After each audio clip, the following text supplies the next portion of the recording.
Hello बंधुरा अनेक दिन तुम्हारे आमी कोनो भिडियो देखाते पारिनी आमार शरीरटा एकटु असुस्थ छिलो तो आजके आमी एकटा रान्ना देखाच्छि हालका पातला हेल्दी माछेर झोल। এই যে দেখছো বড় বড় মাছের পেটি আমি ভেজে নিয়েছি।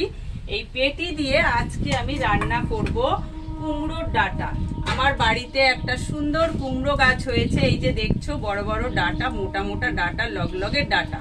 এটা দিয়ে পেঁপে দিয়ে আর এই আলু দিয়ে আমি একটা হালকা পাতলা মাছের ঝোল করব। তো প্রথমে আমি একটুখানি মাছটা ভেজে তুলে নিয়েছি। এই যে মাছ 4 পিস মাছ নিয়েছি পেটি। তারপরে আমি এই আলুগুলো একটু ভেজে নেব,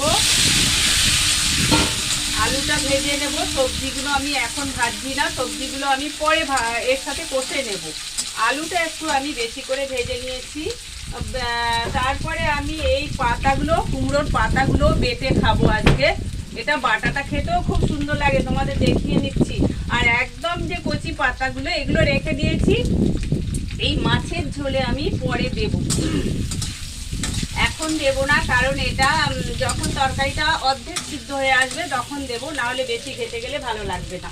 তো আলু কটা আগে আমি ভেজে নিচ্ছি, তারপরে আমি অন্য সবজিগুলো দেব। তোমরা দেখতে থাকো, অনেকদিন আমি কোনো ভালো ভিডিও দেইনি।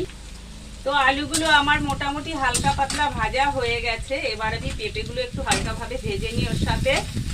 এটা আমার বৌদির একটা খুব সুন্দর রেসিপি, আমার বৌদি বানায় খুব সুন্দর, আমি খেতেও ভালোবাসি এই রেসিপিটা।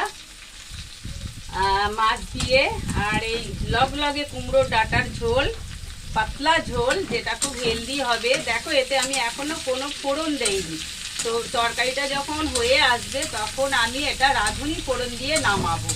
তো এটা আমি প্রথমে একটু ভেজে নিলাম, তারপরে আমি এতে সাইডে দিয়ে দিলাম পেঁয়াজ কুচো, কাঁচা লঙ্কা, একটু রসুন, 2-1 কোয়া আমি থেতো করে রেখেছিলাম সেটা।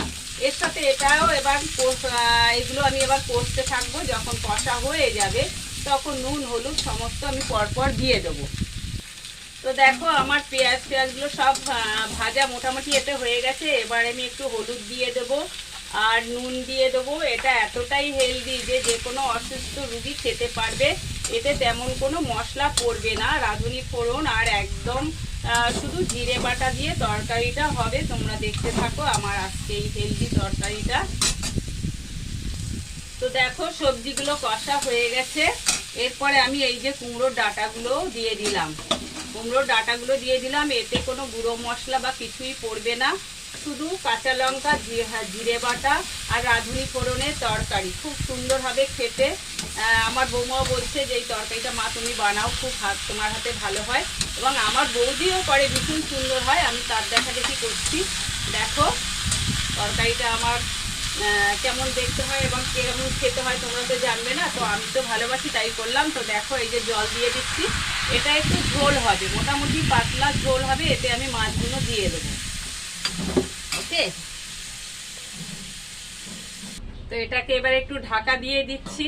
আর আমি ততক্ষণে জিরেটা, গোটা জিরেটা বেটে নিচ্ছি। বাটা হয়ে গেলে ওটা যখন হয়ে আসবে তখন এই জিরেটা দিয়ে দেবো, বাটা জিরেটা দিয়ে দেবো। আর তারপরে একদম শেষে আমি রাঁধুনি ফোড়ন দিয়ে তরকারিটা নামিয়ে দেবো। দেখতে থাকো। তো বন্ধুরা দেখো তরকারিটা প্রায় সিদ্ধ হয়ে এসছে। এবার এই পাতাগুলো এবার এতে দিয়ে দিলাম, কচি কচি পাতা, একটু নরম হয়ে যাক, ঢাকা দিয়ে দিই।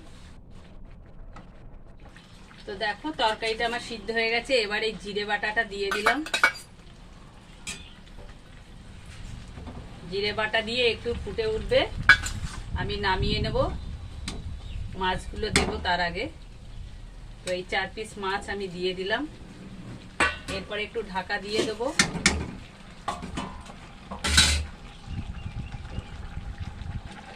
তো দেখুন আমার মাছের ঝোলটা কেমন হলো। এই যে মাছের ঝোলটা প্রায় হয়ে এসছে। এবার একটু সামান্য পরিমাণে একটু মিষ্টি দেবো, ডাঁটাগুলো যাতে মিষ্টি মিষ্টি হয়, খেতে ভালো লাগবে। এবার নামিয়ে নিয়ে রাঁধুনি ফোড়ন দেব।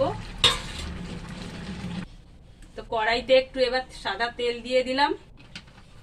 তেলটা গরম হয়ে গেলে এই দেখুন রাঁধুনি নিয়েছি। রাঁধুনি ফোড়নের ভীষণ সুন্দর একটা ফ্লেভার আছে, যে এই রাঁধুনিটা ঠিক তরকারিটা হয়ে গেলে এই ফোড়নটা দিলে খুব খুব সুন্দর টেস্ট এবং এর ফোড়নটা খুব ভালো লাগে। তো দেখুন আমার মাছের ঝোলের রেসিপিটা কেমন হলো।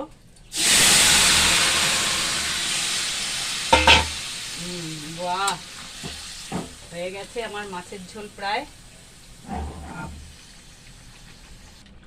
তো দেখুন বন্ধুরা, হয়ে গেল আমার এই হালকা পাতলা একদম কুমড়োর ডাঁটার মাছের ঝোল।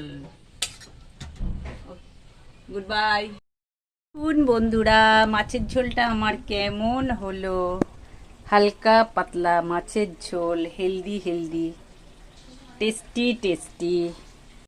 দেখা হবে অন্য কোনো ভিডিও নিয়ে। আজকের মতো গুড বাই।